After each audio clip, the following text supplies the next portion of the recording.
नमस्कार दोस्तों, एक बार फिर से आपका स्वागत है कल्प करियर इंस्टीट्यूट के ऑनलाइन प्लेटफॉर्म पे। और जैसा कि हमने आप लोगों को इंट्रोडक्शन वीडियो में बताया था, हम रीड मैथ साइंस के लिए भी कुछ स्पेसिफिक ऐसा मटेरियल लेके आने वाले हैं जो कम टाइम के अंदर आपको सफलता दिलवाने का वादा रखता हो। और इसी सीक्वेंस के अंदर हम आज आपके सामने लिए लेके आए हैं रीड के लिए, साइंस के लिए एनसीईआरटी का पोस्टमार्टम सीरीज, जिसमें हम स्टार्ट करने वाले हैं दोस्तों 6th क्लास से लेकर 10th क्लास तक एनसीईआरटी की फुल एक्सप्लेनेशन, ताकि आप लोगों के लिए एग्जाम के अंदर ये ज़्यादा से ज़्यादा कामगर साबित हो। इंपॉर्टेंट ये है कि दोस्तों हम एनसीईआरटी के लिए हम उतनी ही बात करेंगे, एनसीईआरटी के अंदर जैसे 6th क्लास की एनसीईआरटी है तो उतनी ही बात करेंगे जितनी आपके काम की हो। इसके अलावा इसके अंदर और भी पूरा लेसन जो है, कई लेसन ऐसे हैं जिसके अंदर एक सिंगल लाइन इंपॉर्टेंट नहीं है अपने एग्जाम के व्यू से, तो हम उस लेसन को केवल स्लाइड में आगे पास करके ओनली स्किप करने का काम करेंगे। हम केवल वही इंपॉर्टेंट बात करेंगे जो आपके लिए जरूरी हो, यानी कि हम कम टाइम के अंदर, जो टाइम है वो कम से कम हो और प्रोडक्टिविटी ज़्यादा से ज़्यादा हो। तो मैंने सबसे पहले आपके सामने विषय सूची लगाई है। विषय सूची है दोस्तों 6th क्लास की नई जो सिलेबस आया है। दूसरी बात ये कि जब एनसीईआरटी बदल दी जा चुकी है तो आपको मालूम है एनसीईआरटी का मटेरियल जो है वो काफ़ी इंपॉर्टेंट रोल लगता है मेन एग्जाम के व्यू से, तो इसलिए हम वापस एनसीईआरटी को 6th क्लास को ढंग से कर रहे हैं। तो चलिए दोस्तों स्टार्ट करते हैं। अपना फर्स्ट लेसन जो है वो है विज्ञान का अनूठा संसार। इसके अंदर कुछ भी इंपॉर्टेंट नहीं है। पूरे लेसन के अंदर मैं आगे पेज करता जा रहा हूँ, उसकी स्लाइड करता जा रहा हूँ, आगे बढ़ाता जा रहा हूँ। आप देख लेना कि अगर किसी को पढ़ के रोक के पढ़ना हो तो वो रोक सकता है, पढ़ सकता है, लेकिन इसमें इंपॉर्टेंट है नहीं, तो इस वजह से मैं आपको केवल आपके सामने स्लाइड जो है वो स्किप कर रहा हूँ ताकि आप देख लें। किसी का वहम हो तो वो निकाल ले, बाकी इसमें इंपॉर्टेंट कुछ है नहीं। जो सारी एक्सप्लेनेशन दे रखी है केवल ऐसे ही है, तो आप इसको ना देखें तो ही ठीक रहेगा। पूरे लेसन के अंदर दोस्तों कुछ भी नहीं है, केवल वहां एक नाम इंपॉर्टेंट आता है जैव विविधता। और जैव विविधता मेरा मानना है कि जो साइंस मैथ से एग्जाम दे रहा है उसको अच्छी तरह मालूम है कि जैव विविधता क्या होती है। ए variety of flora and fauna, ज्यादा से ज्यादा प्रकार के जीव जंतुओं का होना ही जैव विविधता होती है और कुछ भी नहीं है। सेकंड लेसन है दोस्तों सजीव जगत में विविधता। काफी इंपॉर्टेंट है ये लेसन। इसके अंदर काफी चीजें आई है जो अपने एग्जाम के व्यू से इंपॉर्टेंट रहने वाली है। इस पेज पे कुछ भी अपने लिए इंपॉर्टेंट नहीं है। नेक्स्ट पेज पे चलते हैं। यहाँ आपके सामने गुड़हल, नीम और तुलसी के बारे में कुछ नॉलेज दे रखा है। आपको ये ध्यान रखना है कि जो सीरा विन्यास है, आपने सीरा विन्यास के बारे में सुना होगा। सीरा विन्यास यानी कि जो पत्तियों की संरचना है, जैसे कि ये कोई पत्ती है तो इस पत्ती के ऊपर ये जो ऊपर आपको जो लाइनें दिखाई देती है, जो वेन्स होती है जो आपको दिखाई देती है, वो किस सीक्वेंस में है? वो क्या इस तरह है क्या, या फिर वो इस तरह है जैसे कि आपको घास की पत्तियों में देखने को मिलता है, वो इस तरह? इसमें ये लाइनें कुछ इस तरह होती है सीधी, इसे बोलते हैं सिरा विन्यास। ये जो सिरा विन्यास है ये है दोस्तों समांतर सिरा विन्यास, ये है समांतर सिरा विन्यास, और ये है जालिका रूपी सिरा विन्यास। तो आपको ध्यान होना चाहिए, जो नाम अपनी बुक में आ चुका है गुड़हल में, आपको ध्यान होना चाहिए जालिका रूपी होता है। कौन सा होता है दोस्तों? जालिका रूपी। नीम में कौन सा होता है? जालिका रूपी। ये आपको ध्यान होना चाहिए। तुलसी में कौन सा होता है? जालिका रूपी। कौन सा सिरा विन्यास होता है दोस्तों? जालिका रूपी सिरा विन्यास होता है। ये आपको याद होना चाहिए, इंपॉर्टेंट है। यहाँ से तीन ही बात इंपॉर्टेंट आई है, ये मैं आपको बताता चलूंगा जो इंपॉर्टेंट है। इस पे केवल और केवल ऐसे ही अपने एग्जाम के व्यू से इंपॉर्टेंट नहीं है, 6th क्लास वालों के लिए इंपॉर्टेंट है ये। जैसे ये जैव विविधता नाम यहाँ आ चुका है, लास्ट लेसन में नहीं था, ये यहाँ था। इसके बाद इस पेज पे भी अपने लिए कुछ भी इंपॉर्टेंट नहीं है जो हम पढ़े यहाँ बात करें। आप चाहें तो इसकी स्पीड को और फास्ट कर सकते हैं 1.5 पे, 2 पे, बाकी मैं भी काफी फास्ट बोल रहा हूँ। यहाँ जो है, यहाँ आपके सामने आपको जो पेज स्लाइड पे दिखाई दे रहा है, यहाँ आपको पौधों का समूह दिखाई दे रहा है दोस्तों। पौधों के समूहों को जब बांटते हैं पौधों को, तो एक हो गया वृक्ष, दूसरा हो गया झाड़ी, और तीसरा हो गया दोस्तों साग। सामान्य अंतर सबको मालूम होगा, लेकिन दो बातें जो इस लेसन के अंदर है इंपॉर्टेंट है, मैं आपको बता देता हूँ। वृक्ष जो होता है उसका जो तने के बेसिस के ऊपर आप डिफरेंस देखोगे तो तना जो है वो क्या होता है, इसका कठोर होता है और भूरा, कठोर और भूरा मिलेगा। और झाड़ी का जो है वो कठोर मिलेगा, लेकिन भूरा होने के साथ साथ आपको हरा भी मिल सकता है। आप कह सकते हो कि झाड़ी का जो तना है वो कठोर होता है लेकिन हरा होता है, जबकि जो वृक्ष है उनके जो तने होते हैं वो कठोर होते हैं, भूरे रंग के होते हैं। शाखाएं कहां से शुरू होती है? वृक्ष में शाखाएं शुरू होती है जहां जमीन है उस जमीन से काफी ऊपर जाके, यहां से स्टार्ट होती है, यहां कुछ नहीं है। जबकि आप झाड़ी की बात करोगे तो झाड़ी के अंदर ये अगर जमीन है इस तरह और यहां से इस तरह, अगर ये कोई आपके सामने झाड़ी है तो इसके अंदर यहां से शाखाएं प्रारंभ हो जाएगी। तो ये अंतर ध्यान रखेंगे आप कि शाखाओं का किस तरह से अंतर स्टार्ट होता है। आम जो है वो वृक्ष है, गुलाब जो है वो शाख, ये सॉरी झाड़ी है, और टमाटर जो है वो शाख है।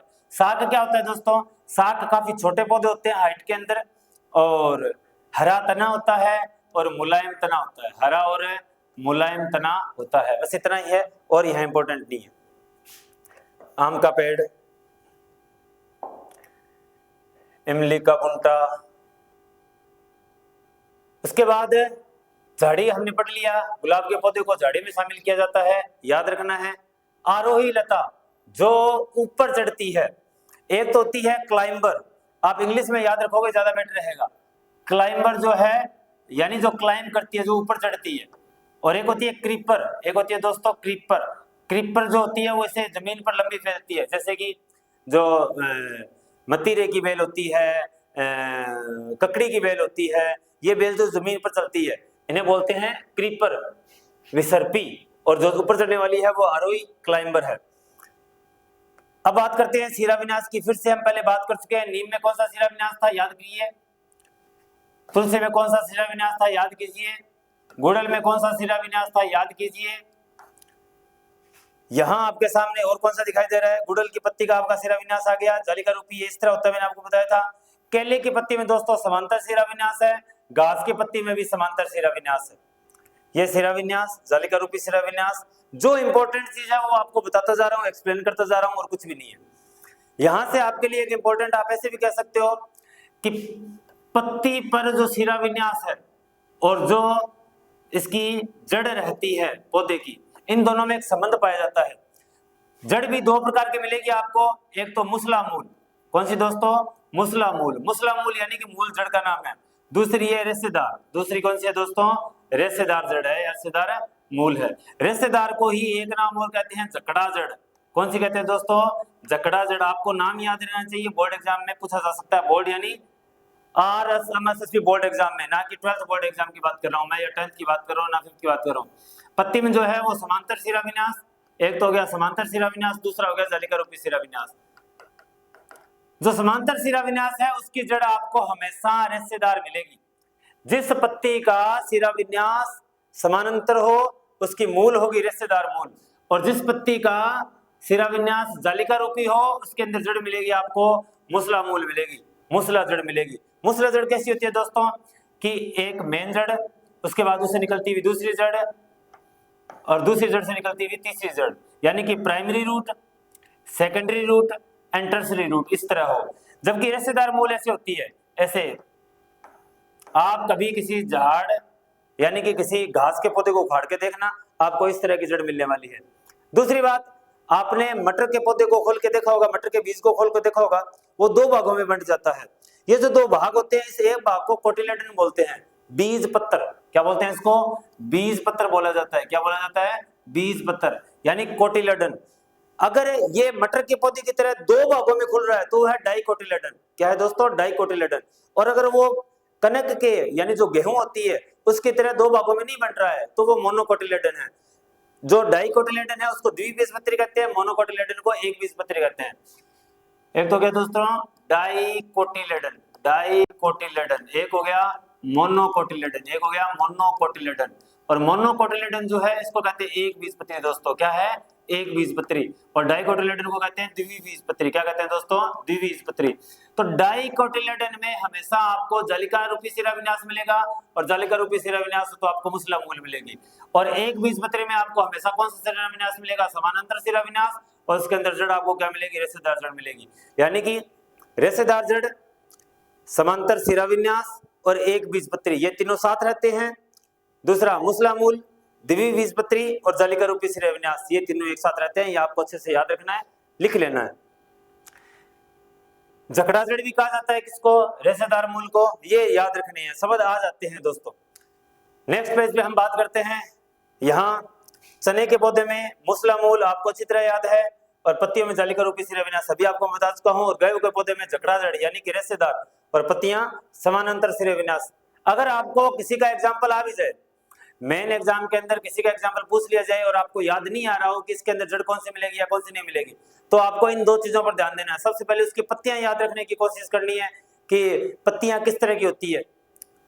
दूसरा, जैसे कि आप सरसों के पत्ते की बात करो, सरसों के पत्तों, अगर आपका सरसों का पत्ता याद है तो आप उसका जड़ का प्रकार बता सकते हो।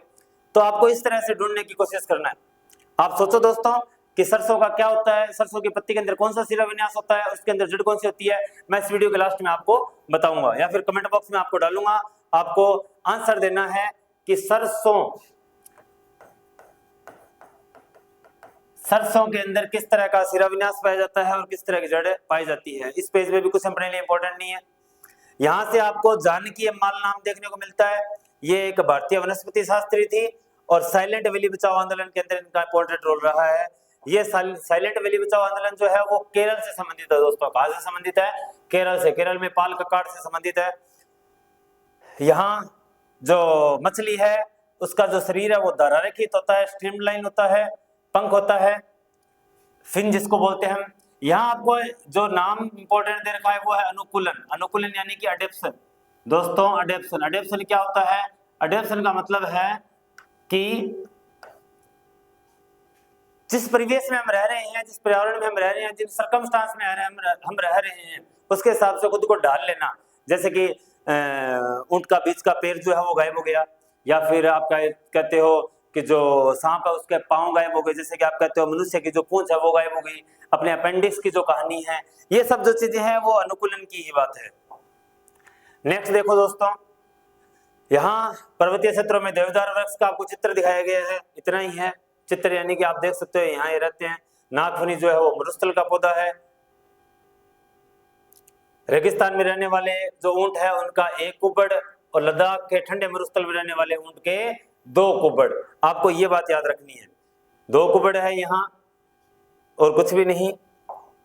इस पेज पे बुरांस, बुरांस नाम का एक पौधा है, रोडोडेंड्रोन जिसे बोलते हैं। ये भी आपको अलग अलग जगह मिलेगा। जैसे नीलगिरी के पहाड़ों में, जो दक्षिण के अंदर पहाड़ है, भारत के दक्षिण में जो पहाड़ है, वहां आपको ये अलग विशेषताओं का मिलेगा। और जो सिक्किम के अंदर रहने वाले या मिलने वाले रोडोडेंड्रोन है या बुरांस नाम का जो पौधा है, उसमें आपको अलग तरह की विशेषताएं मिलेगी, ताकि वो ठंड को रहने वाला तेज, एक ठंड को बर्दाश्त कर सके और दूसरा चोटी के ऊपर जो तेज हवाएं हैं उनको बर्दाश्त कर सके, उसके हिसाब से। नेक्स्ट, यहाँ सलीम अली का जिक्र है दोस्तों। भारत का पक्षी पुरुष, बर्डमैन ऑफ इंडिया, 1976 में पद्म विभूषण इनको मिल चुका है, पद्म विभूषण। थली आवाज, थली आवाज, सुबेचर, ये सब आपको मालूम है। मेंढक इसका एग्जाम्पल है। पवित्र one, sacred groves. Sacred groves उनको कहते हैं जैसे कि हम पीपल के वृक्ष की पूजा करते हैं, या फिर हम बरगद को पूजते हैं, हम खेजड़े को पूजते हैं।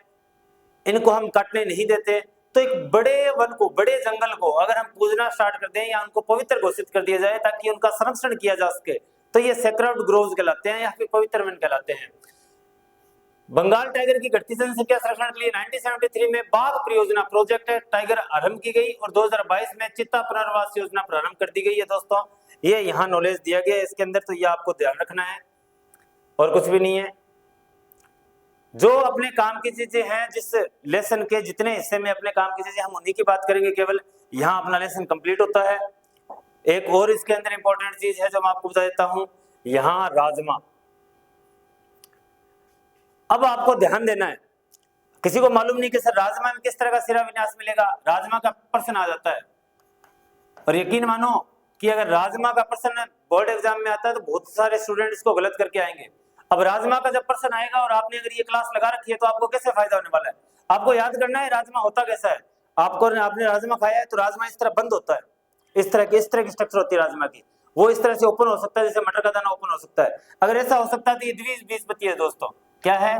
द्विबीजपत्री। और अगर द्विबीजपत्री यानी कि डाइकोटिलेडन और द्विबीजपत्री है तो इसका मतलब इसके अंदर शिराविन्यास कौन सा होगा? जालिका रूपी शिराविन्यास। कौन सा होगा दोस्तों? जालिका रूपी शिराविन्यास। अगर जालिका रूपी शिराविन्यास है तो जड़ कौन सी होगी? जड़ होगी मुसला मूल, मुसला जड़, टैप रूट जिसको बोलते हैं। कौन सी रूट बोलते हैं दोस्तों? टैप रूट बोलते हैं। यहाँ अपना ये लेसन कंप्लीट होता है। इतना ही है इसके अंदर इंपॉर्टेंट, जो अपने लेसन अपने काम का है और उसमें कुछ भी नहीं है। पर्वतीय बकरी ये पंख से चलती है, पैर से चलती है, ये आपको सब मालूम है, कोई नहीं लिखने वाला कि ऐसे एग्जाम में अगर आ गया कि पंख से चलती है सर, ऐसा कुछ भी नहीं है, आप लोगों को इतना तो मालूम ही है। सेकंड लास्ट स्लाइड, हम केवल उतनी ही बात करेंगे जितना अपने इसमें इंपॉर्टेंट है क्लास के अंदर, सिक्स लेसन के अंदर, सिक्स क्लास के लेसन में जो इंपॉर्टेंट है। बाकी अगर कुछ एक्स्ट्रा मटेरियल दे रखा है तो हम उसके बारे में कुछ भी बात नहीं करने वाले। और इसी के साथ ये लास्ट पेज, हम पूरा लेसन देख चुके हैं दोस्तों। आज हमने क्या कंप्लीट कर लिया, हमने क्लास 6 का first and second lesson important कर लिया। रीड मैथ साइंस के व्यू, एग्जाम के व्यू से जो इंपॉर्टेंट है उसके अंदर हम 6 क्लास के फर्स्ट और सेकंड लेसन कंप्लीट कर चुके हैं। हमारा, मैं आपके लास्ट में 2 मिनट लेना चाहूंगा वो दोस्तों, इसलिए केवल इसमें इतना कि हम फटाफट इन छुट्टियों के अंदर हम आपके सामने ज्यादा से ज्यादा जो 6 से लेकर 10th तक की एनसीईआरटी है उसको कंप्लीट करना चाहेंगे। और इसी तरह कंप्लीट करना चाहेंगे कि अगर किसी पेज पे कुछ भी इंपॉर्टेंट नहीं है तो वहां हम बात करके टाइम पास नहीं करने वाले। मैं आपको अभी ये इतना बता रहा हूं कि किस तरह ये इंपॉर्टेंट रहने वाली सीरीज आपके लिए। तो हम जल्दी से जल्दी 6 से 10th लेकर एनसीईआरटी को कंप्लीट करेंगे साइंस को, और इसी तरह आपके सामने जीके और एमसीक्यूज की प्रैक्टिस भी जल्द से जल्द लेके आने वाले हैं। धन्यवाद दोस्तों, आपने मेरे को देखा, समय दिया। हम प्रयास करेंगे कि आपको कम से कम टाइम में ज़्यादा से ज़्यादा सफलता दिलवाएं और आपके लिए, आपके परिवार के लिए, सबके लिए खुशियां लेके आएँ, आप एग्जाम क्लियर करें, इस तरह का मटेरियल आपके सामने अवेलेबल करवाएं। तो चैनल को लाइक कीजिए, सब्सक्राइब कीजिए, खुद भी देखिए और अपने दोस्तों को भी शेयर कीजिए। धन्यवाद दोस्तों, जय श्री राम।